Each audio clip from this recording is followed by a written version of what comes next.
May kwento ako. Lalaki ako.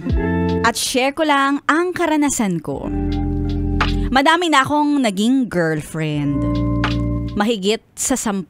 Ay talaga, binilang talaga. Sana all. Madaming jowa. Kaya sa magtatropa, ako yung laging inaasar. Playboy, chick boy, at pak na boy. Oo, may panahon noon talaga na puro lang laro. Walang seryosohan. May pagkaloko-loko pa ako.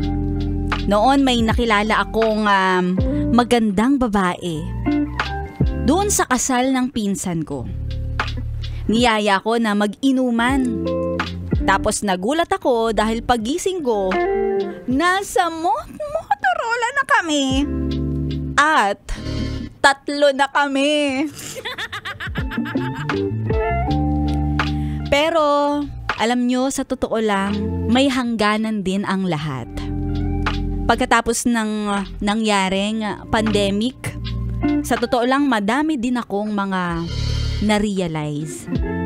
Ang dami ko palang nasayang na pagkakataon at maraming mga mahahalagang bagay ang aking naitapon. Wow naman! May reflection. Kagaya ng pagkakaroon ng pamilya.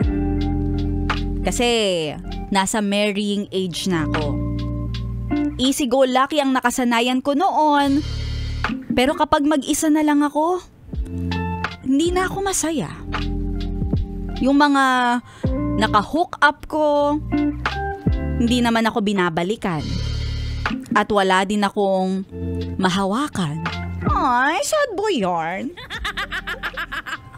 Kaya nagulat yung family ko at tropa ko dahil unti-unting nagbabago ako. Well, loko-loko pa rin naman ako kung maituturing. Pero loko-loko na may pangarap na.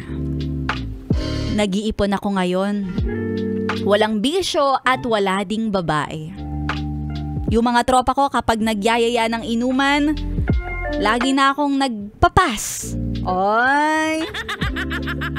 Daig ko pa nga daw sila na may mga asawa at anak na. Ang di nila alam, naiinggit ako sa kanila. Ang hinahanap-hanap ko na kasi ngayon at ang pinapantasya ko ay ang magkaroon ng pamilya. At sana kapag nakaipon na, makahanap na ako ng babaeng sasagad-sagarin ko sa pagmamahalan ng pangmatagalan. At sana nga ay hindi na nila akong ituring na lalaking loko-loko noon. Dahil kaya ko rin namang magseryoso ngayon.